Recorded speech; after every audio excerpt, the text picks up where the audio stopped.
Thanksgiving used to be my favorite holiday. I always liked it more than Christmas because it didn't come with the pressure of gifts or decorations. Just food, family, and the chance to sit around the table and feel like you belonged somewhere. That's what it used to be. This year, I spent Thanksgiving alone. Not because I wanted to. Not because I chose solitude or had plans with friends. I spent it alone because my daughter-in-law, Amanda, told me, very plainly, that I was not welcome in their home, and she didn't whisper it or sugarcoat it. She texted me the Monday before Thanksgiving and wrote, word for word, "We decided it's going to be just our little family this year. Hope you understand. There was no maybe next year, no invitation to stop by for dessert. Just a dry message that closed a door I wasn't even knocking on anymore. Hold on a moment before we move forward. Let us know where in the world you're watching from. And if you're loving these stories, don't forget to hit subscribe. Tomorrow's episode is going to be absolutely mind-blowing." At first, I thought there must have been some misunderstanding, so I replied, "Let me know if I should bring anything. Pecan pie? Stuffing?" She didn't respond until the next day. Her answer was even shorter than the first. "No need. We've got it all covered." That was it. No happy Thanksgiving. No thanks for offering. Not even a fake emoji to pretend. Civility. I stared at the screen for a while, unsure if I was reading too much into it. But my chest told me everything I needed to know. That hollow pressure right below my collarbone, the one I used to feel when my late husband would walk out the door without saying goodbye, it came right back. So, I didn't push. I didn't call my son.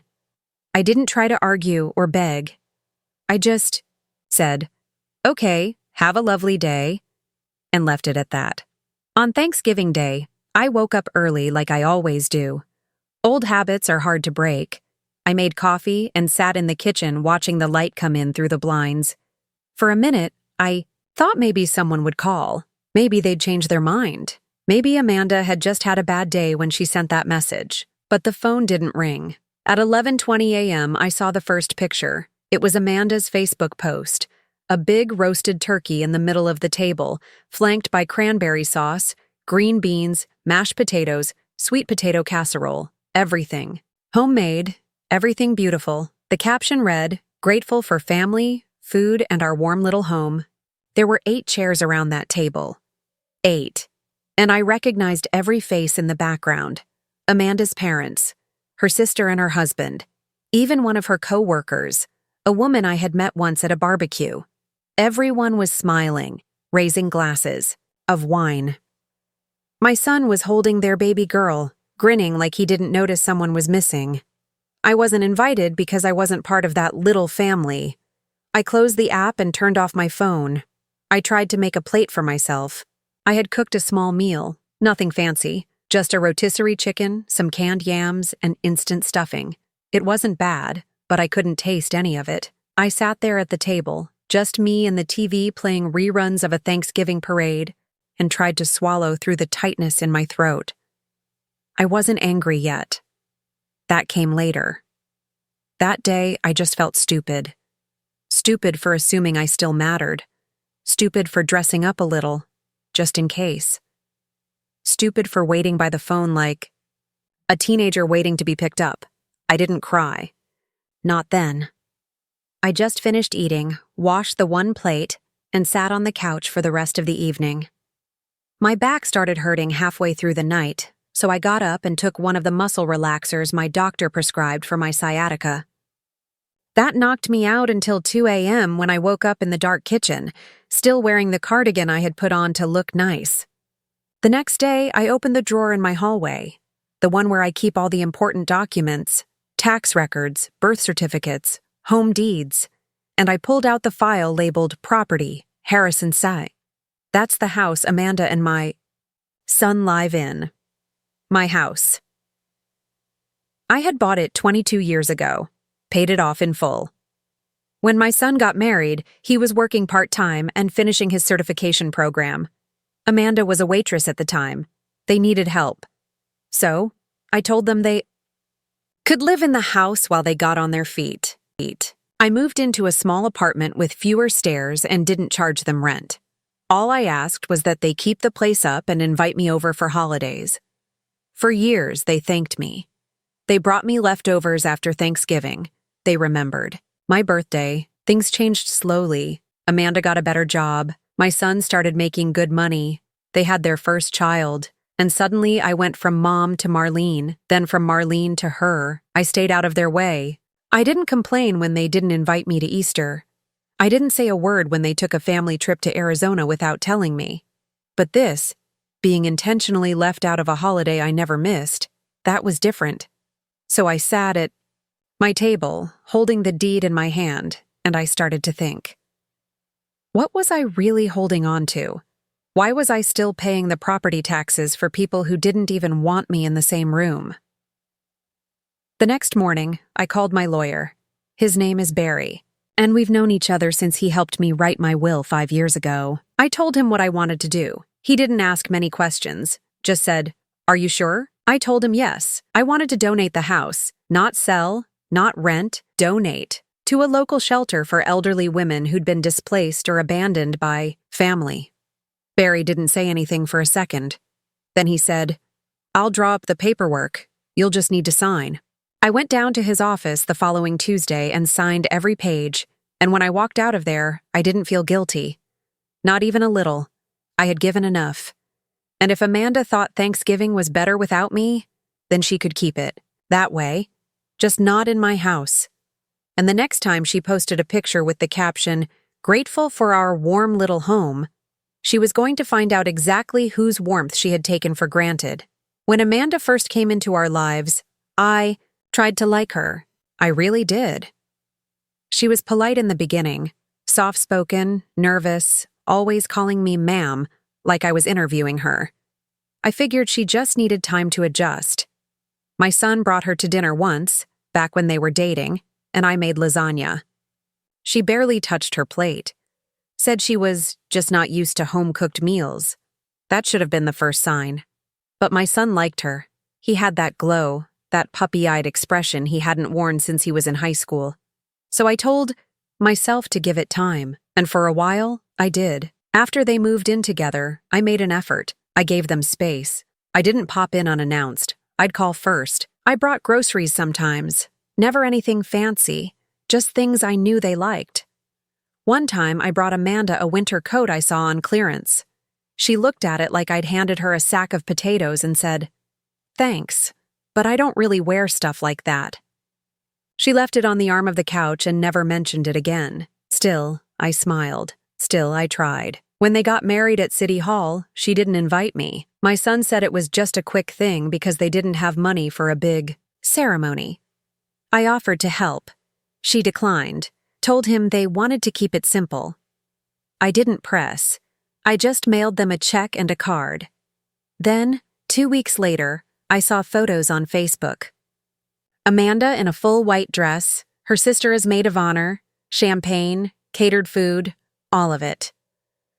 I asked my son about it. He looked uncomfortable and said, "It was a last-minute thing. Amanda's parents offered to cover it, and it all happened fast." I didn't ask why I wasn't invited. I didn't want to hear the answer. That was the first time I felt it, that cold press against my ribs, the one you get when you know you've been replaced. Not just forgotten, replaced. Still, I gave them space. Still, I paid the property taxes. Still, I kept the lights on in a house I no longer lived in. I'd raised my son better than this. At least I thought I had. He used to be sweet, generous. He used to bring me tea when I had a cold, help me with groceries without being asked. But once Amanda came into the picture, he started fading away. He was still polite, still called me, on my birthday. But the warmth was gone. Like he was calling because it was expected, not because he wanted to. Amanda was smart. I'll give her that. She didn't yell or curse or throw tantrums. She just erased me with smiles. Every time there was a family event, 4th of July, Halloween, birthdays. There was always a reason I couldn't come. The baby has a cold. We already have a full house. We're trying something new this year, low key. She never said no outright. Just made it clear I wasn't wanted. And the worst part? My son never stood up for me. Not once. He always had an excuse. She's tired, Mom. She's overwhelmed. She didn't mean it that way. You're reading into things. But I wasn't reading into anything. I was being excluded, one quiet inch at a time. I remember one time I dropped by the house unannounced, just once. It was their anniversary, and I had baked them a pie. I figured I'd leave it at the door if they weren't home. Amanda answered. She opened the door halfway, looked at me and the pie, and said, "Oh, we weren't expecting company." I smiled and held it out. She didn't take it. She said, "Thanks, but we're trying to cut sugar." I stood there holding the pie like a fool and nodded. "Okay," I said. "Just wanted to drop this off." She didn't say, "Come in." She didn't say, "Thank you." She just closed the door, slowly. I left the pie on the porch. The next day it was gone, but I never heard a word about it. I started shrinking myself after that, calling less, offering less, trying not to bother them. Amanda had a way of making me feel like a burden without ever saying it out loud. That house, the one I worked my whole life to keep up, it was always meant to be a family place, a place to grow old, share holidays, laugh. Instead, it became a place I wasn't welcome in. A few months before that Thanksgiving, I offered to come help babysit their daughter so they could have a date night. Amanda replied to my text 3 hours later with, "We're fine, but thanks. No, maybe another time. No warmth. Just a closed door in 2 sentences. I started to see it clearly after that. Amanda didn't just dislike me. She wanted me gone. Not out of her house. She wanted the house, just not me. And the more comfortable she got, the more obvious it became. The decorations changed. They repainted the living room without asking. They replaced the old curtains my husband had picked out. They even tore down the small birdhouse he built in the backyard. Said it was rotting. It wasn't. I asked my son about it. He just said, "We're trying to modernize a bit, Mom. Don't take it personally. Don't take it personally." I had poured my whole life into that house. Every paycheck, every scratch on the hardwood floor, every flower in that garden had my hands in it. And they erased all of it like it was junk mail. So when Amanda sent that final text, "It's just going to be our little family this year," something inside me finally clicked. She didn't want me to feel included. She wanted me to feel erased. And I did. That's what makes it hurt. Not the food, not the holiday. The fact that I let myself believe for years that it would get better. That if I just waited long enough, smiled enough, kept my mouth shut enough, they'd let me in again. But they never planned to, and I wasn't going to spend another year waiting outside a window while they toasted inside. I wasn't going to die still hoping someone would remember I mattered, so I made a different plan. And this time, I wouldn't be the one left out in the cold. The day after I signed the donation papers, I went home, made a cup of tea, and sat at the table staring at the house key. The same copy I had held onto all these years. It was worn at the edges, a little tarnished, but it still opened the front door to a house I hadn't stepped into in over a year. That house had been mine for 2 decades. It was the first thing I ever bought on my own after my husband passed. I used the money from his life insurance policy and a portion of my pension to buy it outright. No loans, no help. Every faucet, every tile, every paint stroke. Me. When my son and Amanda got married, they needed a place.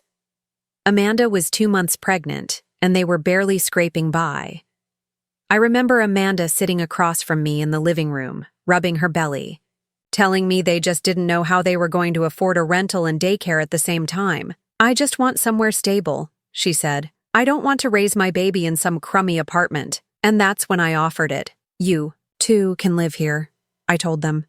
"Just until you're on your feet. No rent. I'll take care of the taxes. Just keep it clean and take care of it like it's your own." Amanda looked at my son first, then back at me. Are you serious? I nodded. It's a family house. I want it to stay that way. She didn't say thank you. She just smiled and said, that would really help us. Back then, I thought I was doing something good, something meaningful. I thought I was giving them a head start. I never imagined it would become the very thing they used to push me out.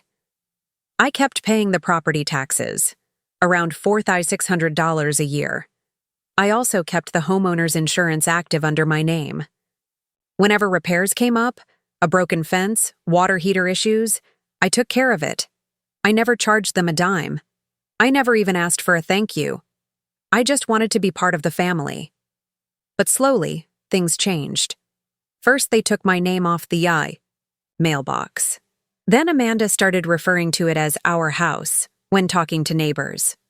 When I mentioned doing some minor landscaping work one year, just trimming some hedges, Amanda said, we'll let you know if we need anything done. This is our space now. That was the moment I should have started pulling away, but I didn't. I told myself it was just pride, that she was trying to assert herself, that maybe if I gave them more time, more space, they'd see how much I cared. They didn't.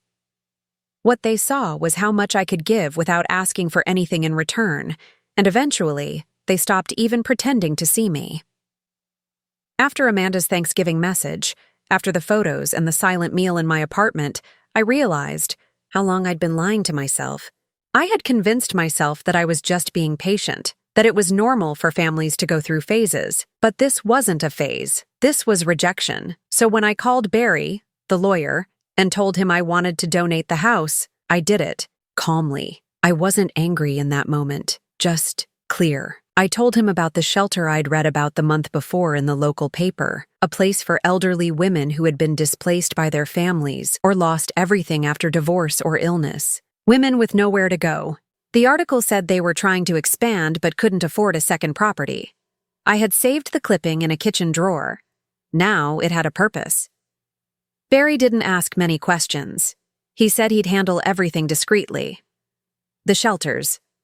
Board was thrilled. They couldn't believe it was real. I told them I wanted no credit. I didn't want my name on a plaque or in a newsletter. I just wanted the house to go to people who needed it and who would appreciate it. We scheduled the property transfer for the first week of December. That gave Amanda and my son 30 days' notice to vacate. Barry said I didn't have to be the one to deliver the notice. He could have it mailed, but I said no. I wanted to hand-deliver it, not for revenge. I just wanted to see if they would even look me in the eye. So I drove to the house. First time in over a year, I parked down the street, walked up the driveway. The same driveway my husband had shoveled in the winter. The same front porch we decorated with pumpkins every October. The front yard was overgrown. The rose bushes were gone. Amanda had replaced them with what looked like artificial turf and solar lights shaped like flamingos. I rang the bell, was Amanda who answered.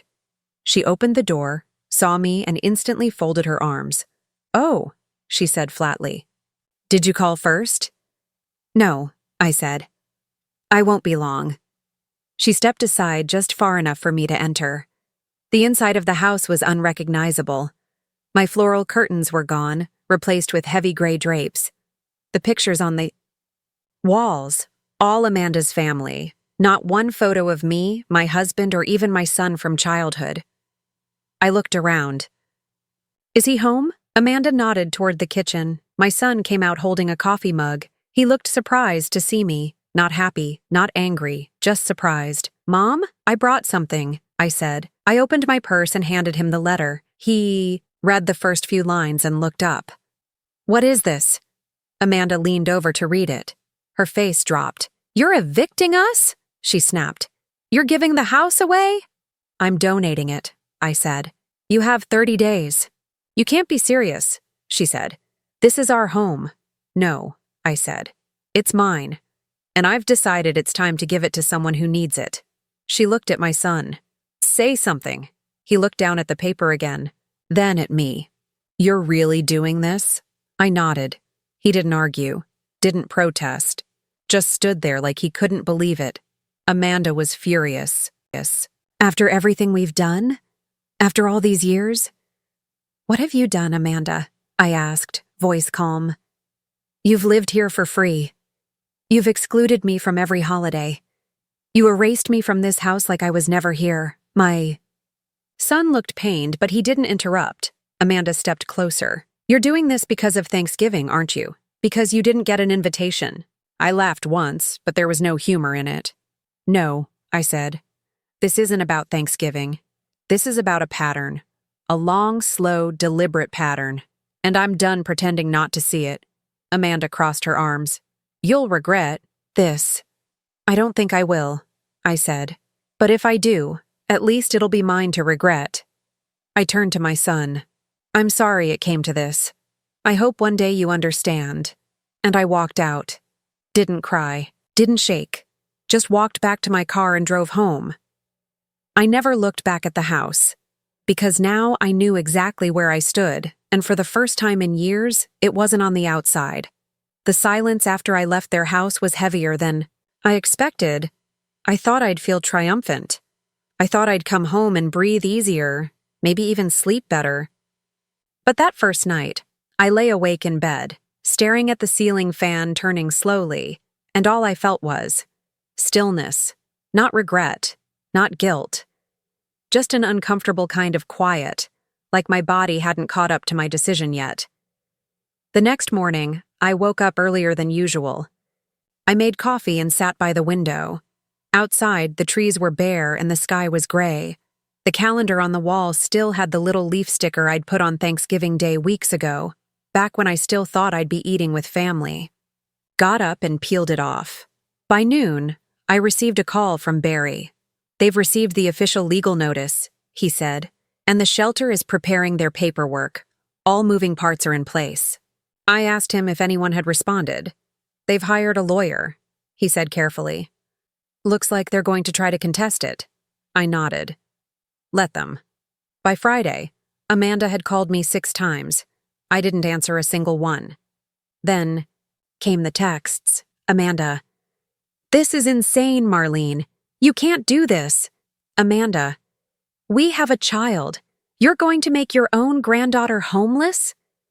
Amanda, is this really who you are now? I didn't reply. Then my son called. I stared at the screen for a long time before answering. Mom, he said, his voice low. Can we talk? Just us? I paused. I think we've talked enough. I didn't know she was going to message you like that, he said quickly. I didn't know she'd tell you not to come to Thanksgiving. Did you tell her not to? I asked. He hesitated. That was all I needed. Look, he said, you didn't have to go this far. You could have told us you were upset. I did? I said. I told you for years. Quietly, politely, and you two didn't care. It's not that we didn't care, he said. It's just, you have this way of making everything about you.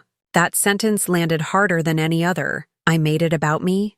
I repeated slowly. I gave you a house. I paid your bills. I sat through years of being ignored and disrespected, and I never said a word. And the one time I do something for myself, I'm making it about me? There was silence on the line.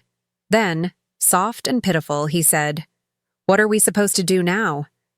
You're grown adults, I replied. Figure it out. He didn't call again after that, but Amanda did. Only this time, it wasn't a phone call or a text. It was a certified letter from their lawyer. I brought it straight to Barry. He opened it, skimmed it, and shook his head. They're claiming you made a verbal agreement to gift them the house permanently. I blinked. What? Barry smirked. Don't worry, that doesn't hold. You never transferred ownership. The deed's still in your name. No lease, no contract, nothing. You let them stay out of generosity, and that generosity has limits. They're really trying to take it now, I said quietly. They're desperate, he replied. It was strange. After everything, after the exclusion, the disrespect, the Thanksgiving post, it wasn't the legal letter that hurt the most. It was the realization that Amanda, and maybe even my son, had probably thought all along that I would die, and the house would automatically fall into their lap. That I was just a placeholder until they got what they wanted. I had spent over a decade fading into the background of my own life for their comfort, and now that I was finally stepping forward, they were acting like I was the problem. Barry filed a response that same day, reinforcing my rights as the legal property owner and confirming the donation timeline to the shelter. We scheduled a formal property transfer for the 18th of December. They had 15 days to leave. The weekend came and went without a word from either of them. Then Monday morning, I saw Amanda's name again on my phone screen. I let it go to voicemail. Later, I played the message. Her voice was cold, practiced. "Marlene, I hope you realize what you're doing. I don't think you understand how serious this is. You're putting your own family out on the street. This could go to court. There will be consequences. Please reconsider." "No, I'm sorry. No, let's talk. Just a warning." By Wednesday, the shelter had started moving in furniture, temporary items they'd store until the official transfer. I walked through the property with their coordinator, Mrs. Evelyn Price, a kind, no-nonsense woman in her 60s who had run the shelter for nearly 20 years. "This house is going to change lives," she said, standing in what used to be Amanda's dining room. "We have 3 women and 2 seniors lined up already. They'll be in before Christmas."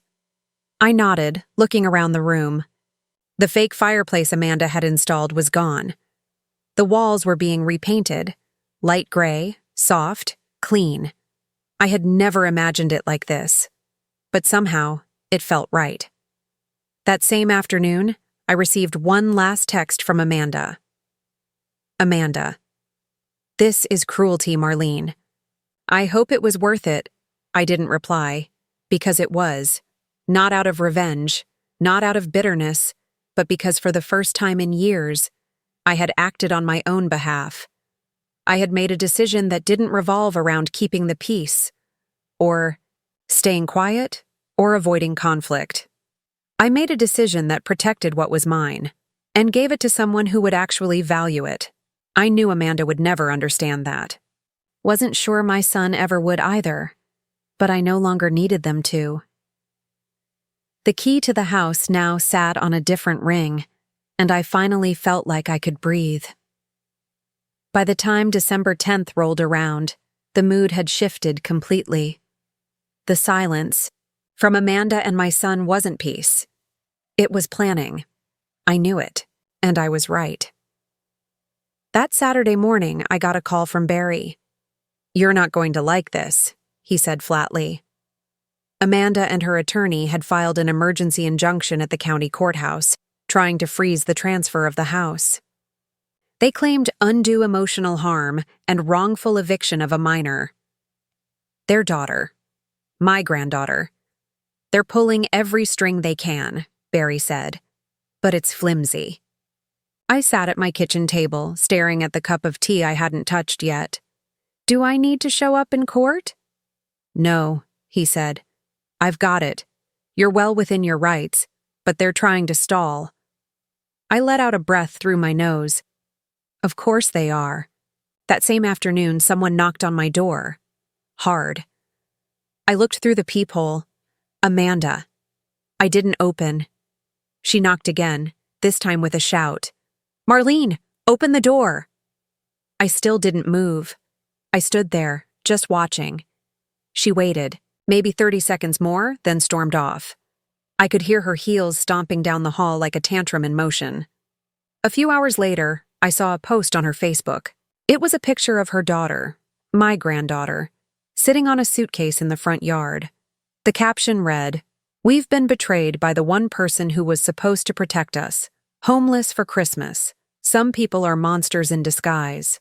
Hundreds of likes, dozens of comments, people calling me names they didn't even know how to spell right. Shameful? Evil grandma. Heartless. I didn't respond. I didn't even open the comments. Instead, I forwarded the post to Barry. "This is what they're doing now," I wrote. He called back 2 hours later. "They're trying to make you the villain," he said. "But legally, they don't have a case." The judge denied their injunction. The transfer proceeds as scheduled. That night, I sat in my apartment, scrolling through old photos. Not of Amanda. Not of my son. of the house, the way it used to be. My husband planting daffodils in the front yard, me painting the trim white on the porch rail. It was mine. It had always been mine, and I had shared it willingly, generously, but not blindly, not anymore. 3 days later, the shelter's moving truck arrived. Amanda and my son still hadn't left. They had until the 18th. The shelter's team was prepared. They had backup legal support, and I had made sure no one crossed any lines. We were going to do this cleanly.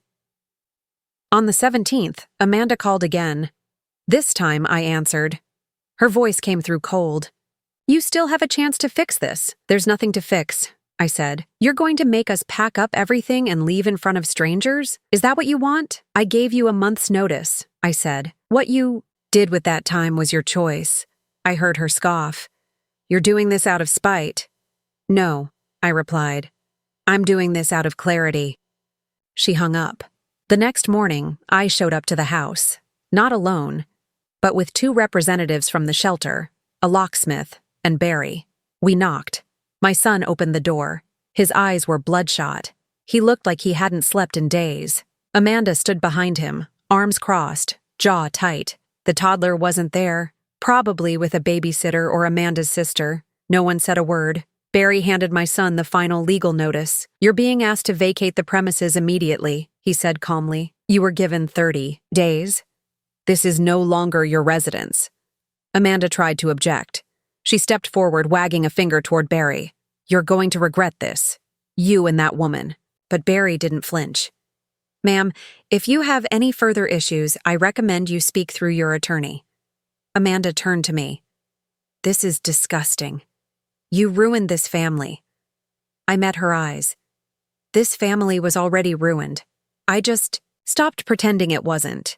She tried to step closer, but my son put a hand on her arm. For once, he looked tired of it. Tired of the performance. Of the outrage. Of the drama. Just pack, he told her quietly. Amanda looked at him like he'd just betrayed her too. But she didn't argue. She turned around and disappeared into the hallway. They left 2 hours later. No apology, no goodbye, just a U-Haul pulling away from a house that never really belonged to them. I stood on the sidewalk with the shelter team, watching it happen. Evelyn Price, the coordinator, stood next to me. We'll start bringing people in next week, she said. You've done something good, Marlene. I didn't do it for good, I replied. I did it because I was done being used. She nodded. That counts too. The house was quiet again, but not like before. Not empty, just ready. Later that day, I walked through the living room while the shelter's crew brought in bunk beds and kitchen supplies. The energy was different. Lighter. No tension in the air. No pretending. No biting my tongue to keep peace with a woman who never wanted me there. Amanda had tried everything. Legal tricks, emotional manipulation, public shaming, and none of it worked, because for once I didn't back down. Because this time, I chose myself. That night, I sat in my apartment, ordered Chinese food, and turned off my phone. No more threats, no more texts, no more begging. I was free, and the house, it was finally going to be something more than a battlefield. It was going to be a home. 1 week after Amanda and my son moved out, the house was almost unrecognizable, in the best way possible. The front lawn had already been cleaned. The shelter volunteers pulled weeds, trimmed the hedge, and removed the faded flamingo lights Amanda had stuck in the dirt 2 years ago. A fresh layer of mulch surrounded the base of the tree my husband and I planted the year after we bought the house. I stood on the sidewalk, watching a group of teenagers repaint the porch railing. One of them, maybe 17 or 18, turned to me and said, "This place is going to be beautiful again." I smiled, short and simple. It already is. Inside, they were setting up the bedrooms. The largest one, which used to be Amanda's, now had 2 beds, 2 small desks, and a shared dresser. Evelyn told me it would be used by 2 older women who had both been forced out of their homes after their children refused to care for them. They were couch surfing for months, she explained. One of them was sleeping in her car until last week. I stood in the doorway for a moment, looking around. The space had been stripped of all the decorations Amanda had hung.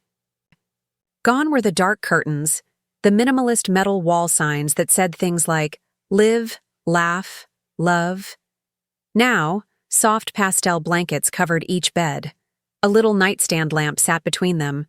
Nothing extravagant, but warm, personal, useful. Went into what used to be my son's old room.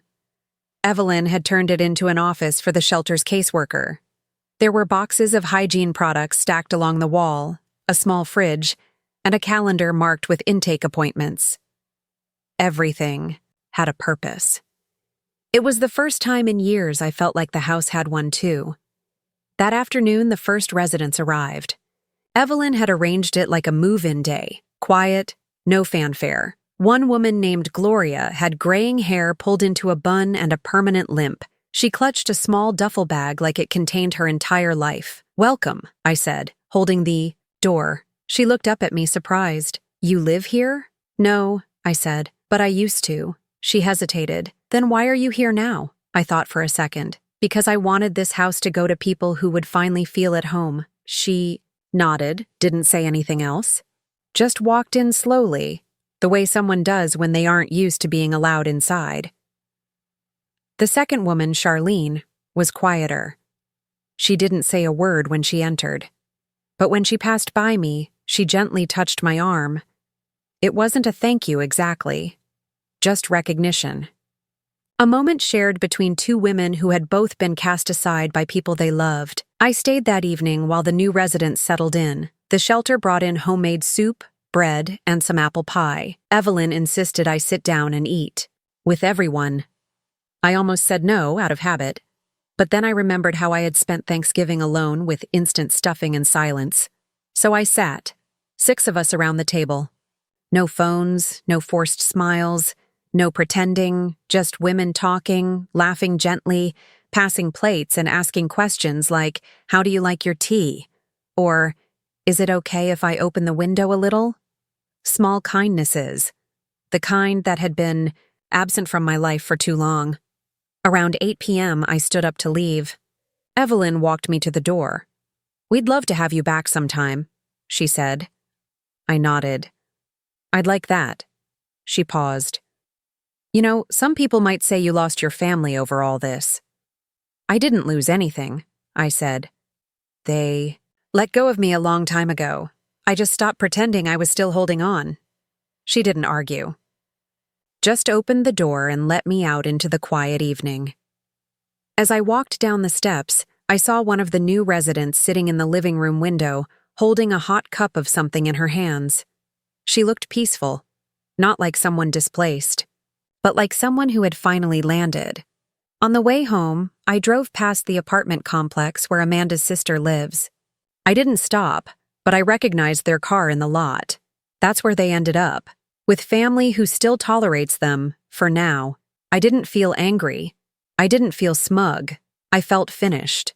Later that night, I opened my laptop and wrote a short email to Barry. Subject: "Thank you. Barry, the transfer went better than I expected. Please let the shelter know I'm happy to remain anonymous unless legally required to be named. Also, thank you for standing by me through this. I know it wasn't the easiest process. Marlene," he responded the next morning. "Marlene, it was an honor. And honestly, I've seen a lot of families fight over houses, but I've never seen anyone give one away to protect their own peace. That took more strength than most people have. You did the right thing." Barry, a week later, I received a letter in the mail. Not from Amanda, not from my son. It was from Gloria. Handwritten. "Dear Marlene, I don't know you well, but I want you to know this house saved me. I was sleeping in a shelter cafeteria 2 weeks ago. Now I have my own bed, a door that locks, and people who treat me like I matter. Whatever reason you had for giving this place to us, I'm glad you did. I don't have a family, but this is the first time in a long while I've felt something close to it. Thank you, Gloria." I folded the letter, placed it in the drawer next to my bed, and stared at the ceiling. It wasn't the family I thought I'd have, but maybe it was the one I needed. Not tied by blood, but by respect and quiet understanding. And that mattered more than any last name ever could.